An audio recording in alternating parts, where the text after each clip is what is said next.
Hey,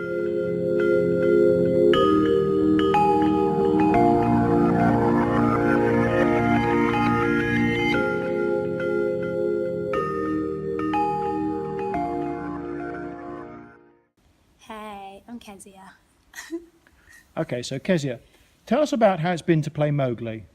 It has been really fun, liberating, and challenging.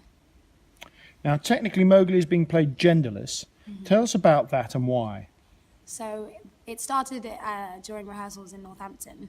It's quite early on in the process. People just kept calling me he and she, and Jess and I sort of both felt that after one of the first runs of the show, Mowgli just worked better genderless. There was no reason why Mowgli's gender had to be defined. So then came the process of changing the script and taking out all the possessive pronouns, which is quite hard. But I think it's been for the better, and the audience, I think, have responded really well to it and have been really open, and there's been some really interesting responses from kids especially. The only thing that we have to contend with is the fact that the original story and the Disney that most people are familiar with, Mowgli is a boy. So, audience members come expecting that.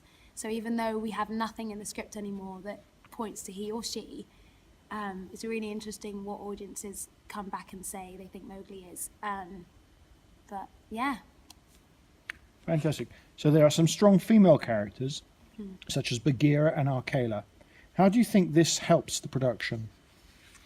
Well, in the Disney version, all of those characters, all the main characters are male. So Kaa, Baloo, Bagheera, Akela, Shere Khan, King Louie. The only female I can remember from it is the little girl that Mowgli falls madly in love with at first sight, who comes out singing, "I must go and fetch the water till the day that I am grown.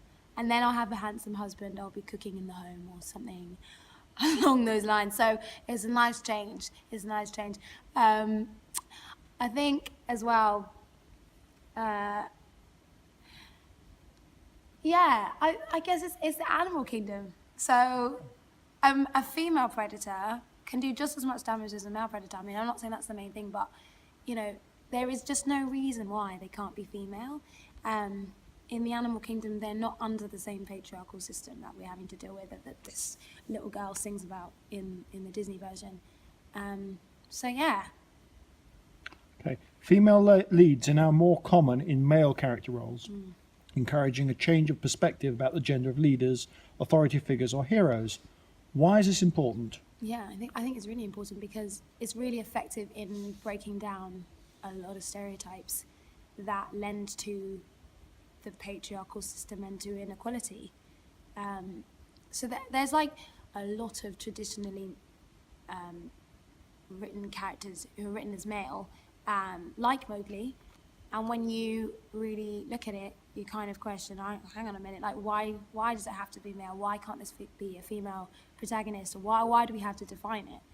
And there's loads of roles like that, and I think in today's society, we've still got some ways to go, but there's been progress for sure. And so I think there is no reason at all why we can't interrogate some of those roles and sort of ask the question, why can't they be female? It's really important because of the stories that we tell will affect the next generation.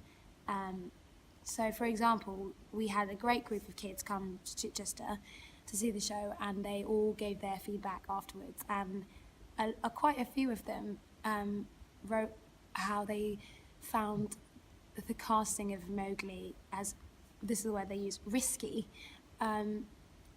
saying that I'm a girl, and we don't say that Mowgli is a girl, but this is obviously what they got from seeing me.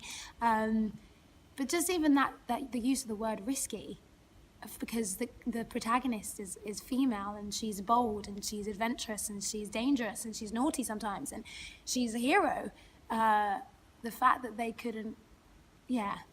found that risky still, it makes it really clear that we still need to do this. We still need to be really careful with the balance, and hopefully as the next generation, these kids, they see stories where there's a good message about women in roles of power, you know, they will seek after a society that is more balanced and more equal and therefore better. Who or what was your biggest influence when approaching theatre? I don't know what my biggest influence is. I got a few things I think may have helped. Film actually led me to theatre, or at least led me to wanting to be an actor. I watched so many VCRs as a kid. Home Alone was one of my favourite films. Cop and a Half, Harriet the Spy, Spy Kids 3D, all spies. And I just loved the characters. They were so boisterous and great and had all these adventures, and it was great because I felt like I could just, you know, escape into another world. And then in primary school and in secondary school, I realised that could be live. You could do that sort of thing live and with an audience.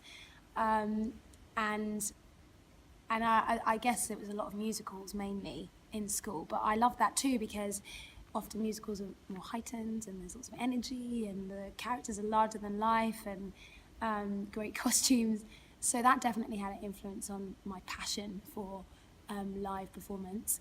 And then drama school, massive influence because my training in Jack Lecoq and Michael Chekhov I really loved and I really responded well to. So it definitely influences the way I approach theatre now, and the way I approach making and building characters and stories. What tips would you give to aspiring women in the theatre industry? I will say some of my favourite ones that I've picked up along the way. Number one, support and see the work that you believe in and the stories that you want to be shared and told. To prepare yourself for a marathon, not a sprint, and always be ready. 3, want the job, never need the job. Have something else that you can call yours. And 4thly, if you can, when you can, do it yourself. Write it yourself, make it yourself. Yeah. Fantastic. Thank you very much.